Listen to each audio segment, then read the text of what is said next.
तो दोस्तों बड़े लंबे इंतजार के बाद इनविंसिबल मैन के सीजन 2 की अनाउंसमेंट फाइनली प्राइम वीडियो ने कर दी है और साथ ही साथ उसका एक प्रमोशनल एपिसोड भी लॉन्च किया हुआ है जिसमें एटम ईव की स्टोरी दिखाई हुई है। तो दोस्तों उसके ट्रेलर के बारे में तो मैंने यहाँ पे इस आई बटन में वीडियो बना चुका हूँ, उसे आप अभी जाके चेकआउट कर सकते हैं या बाद में देख लीजिएगा। और आज हम बात करने वाले हैं एटम ईव के बारे में, तो बिना किसी देरी के शुरू करते हैं। तो दोस्तों आज हम जिस कैरेक्टर के बारे में बात करने वाले हैं वो सिर्फ इनविंसिबल को ही नहीं, ओमनी मैन को भी टक्कर दे सकती है। हाँ, आपने सही सोचा, हम बात करने वाले हैं एटम ईव के बारे में। तो इस स्पेशल एपिसोड की शुरुआत में दिखाया जाता है एक लैब है जहाँ पे अटैक हो चुका है लिजार्ड लीग द्वारा। तो जो लिजार्ड लीग है उसे कहीं से इन्फॉर्मेशन मिली है इस लैब में कोई सीरम है जिससे कि वो सुपर पावरफुल बन सकते हैं। तभी उनको वहाँ पे से भगाने के लिए आते हैं गार्डियंस ऑफ द ग्लोब। हाँ, तो यहाँ पे गार्डियंस ऑफ द ग्लोब का उनसे अच्छा खासा फाइट होता है, लेकिन इसी फाइट के दौरान जो हमारी लैब है वो तहस नहस हो जाती है और वो कोलैप्स करने लगती है। और तभी उसी दौरान वहाँ पे आ जाता है ओमनी मैन। तो ये जो कहानी है ये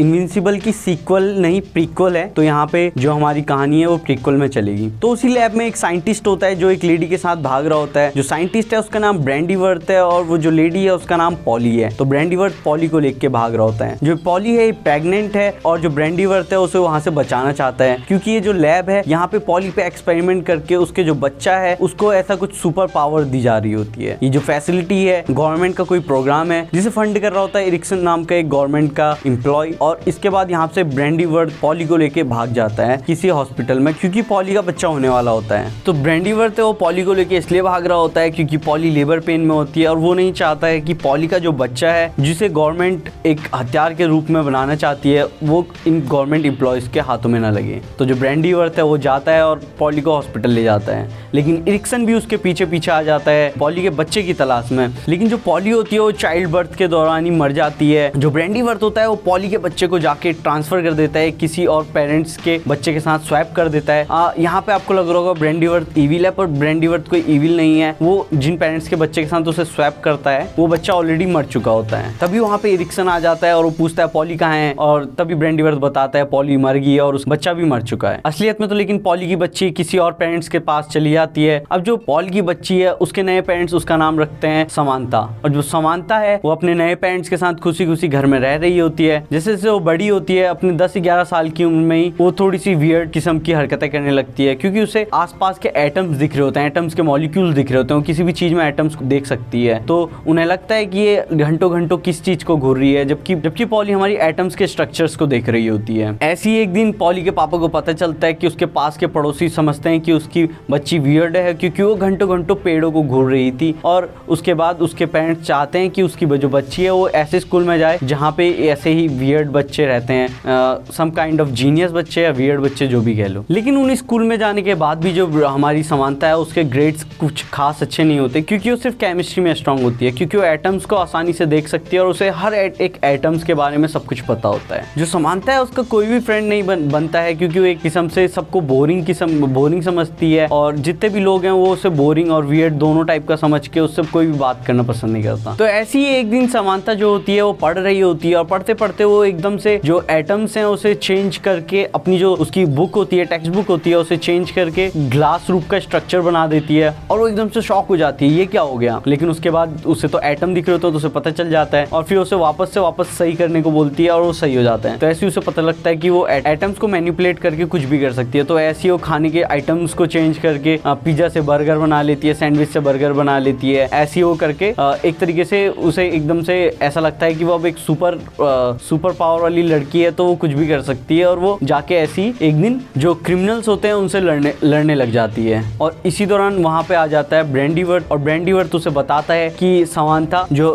तुम कर रही हो ऐसा मत करो, तुम्हें पकड़ने के लिए गवर्नमेंट के एजेंट आ जाएंगे, जो ये तुम्हारे मम्मी पापा हैं, तुम्हारे असली मम्मी पापा नहीं है, तुम्हारी मम्मी जो थी उसके बारे में उसकी कहानी बताता है। लेकिन जो समांता होती है वो उसका विश्वास नहीं करती है और वहाँ से चली जाती है। लेकिन घर पहुँचने के बाद उसे ऐसा कुछ यकीन सा होता है कि हाँ मेरे पेरेंट्स तो कुछ अलग हैं और मैं कुछ अलग, तो हो सकता है कि इनकी बात सही हो। तो समांता है वो ब्रैंडीवर्थ से कहती है तुम मेरे को मेरी मॉम के बारे में सब कुछ बताओ। तो उसके बाद वो जो समांता और ब्रैंडीवर्थ एक रेस्टोरेंट में जाके वहाँ पे जो ब्रैंडीवर्थ है उसकी मॉम के बारे में सब कुछ बताता है कि कैसे उसकी मॉम के साथ एक्सपेरिमेंट करके उसके डीएनए में कुछ चेंजेस कर देते हैं ताकि जो हमारी समांथा है उसके पास पावर्स आ जाए। लेकिन जैसे जैसे समय बीतता जाता है वैसे वैसे पॉली और ब्रैंडीवर्थ के बीच में एक कनेक्शन स्टैब्लिश हो जाता है। तो वो नहीं चाहता कि समांथा जो है वो गवर्नमेंट के हाथों लगे और गवर्नमेंट उसे एज ए वेपन यूज करे, not as a human use करें। तो इसके बाद वो समांथा को वहां से स्केप करा देता है। तो ये सब जैसी बातें वो समांथा को बताता है तो समांथा एक तरीके से गुस्सा भी होती है और उसके बाद वो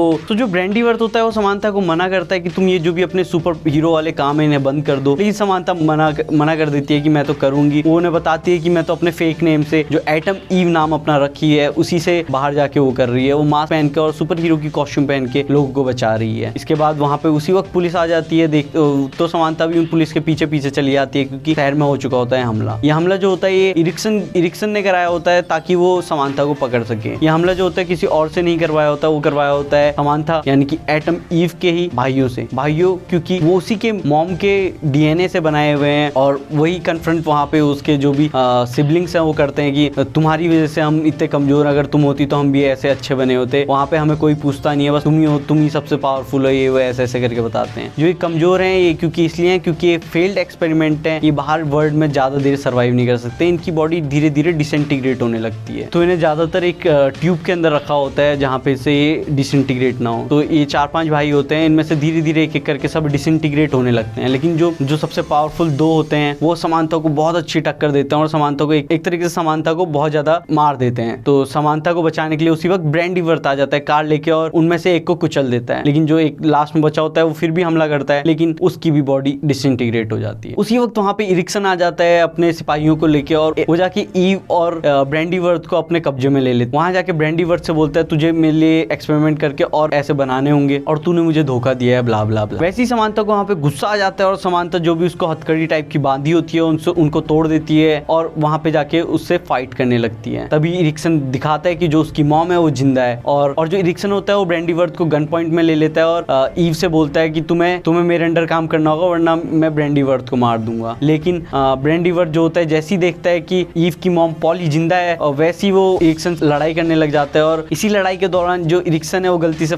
मिसफायर कर देता है और वो गोली जाके लगती है ब्रैंडीवर्थ को और ब्रैंडीवर्थ मर जाता है। जो पॉली होती है वो भी उस ट्यूब से बाहर आ जाती है और जो पॉली होती है वो हाफ ब्रेन डेड होती है। जैसे ही उस ट्यूब से बाहर निकलती है वो मर जाती है। इसी टाइम पे ईव को गुस्सा आ जाता है और उसका एक तरीके से पावर अप दिखाया जाता है। वो एकदम से पावर अप होती है और उसे एक छोटे छोटे एटम्स दिखाए जाते हैं। तो वहां पे बताती है कि मेरे को सब एक एटम्स के मॉलिक्यूल दिख रहे हैं। वो इरिक्सन से बोलती है मैं तुम्हारे एटम्स को भी डिसइंटीग्रेट कर सकती हूँ। जो उनकी मेमोरी है उसे शायद हटा देती है और बोलती है मैं समांथा ईव हूँ लेकिन ये तुम्हें कभी भी याद नहीं रहेगा। यहाँ पे शायद उसका कहने का मतलब था कि उसने उनके दिमाग के मॉलिक्यूल से जो भी उनके उस टाइम की ब्रेन में जो भी याददाश्त होगी उसे शायद मिटा दिया है। तो अभी ईव इसके बाद अपने घर चली जाती है और इसी दिन ईव का बर्थडे भी होता है और ईव को वहाँ पे उसके पेरेंट्स केक जो होता है वो आधा खा चुके होते हैं। तो ईव इससे नाराज हो जाती है और अपने कमरे के अंदर बंद हो जाती है। इसके बाद मार्क को वहाँ पे दिखाया जाता है। जो मार्क है अभी इस टाइम पे बच्चा ही है और वो एक तरीके से बिल्कुल खेलों में लगा हुआ है कि उसके पास पावर्स तो अभी आई नहीं होती हैं तो वो अभी टेप बांध के ऐसे मेरे को पावर आ गया ऐसे ऐसे खेलों में लगा रहता है। और यहीं पे इस टाइम पे ओमनी मैन को दिखाया जाता है कि ओमनी मैन एक तरीके से नाखुश है कि अपना जो उसका मार्क है उसका बेटा है उसके पास पावर नहीं आ सकती है, उसे ऐसा लगता है। और इसके बाद यहाँ पे कहानी को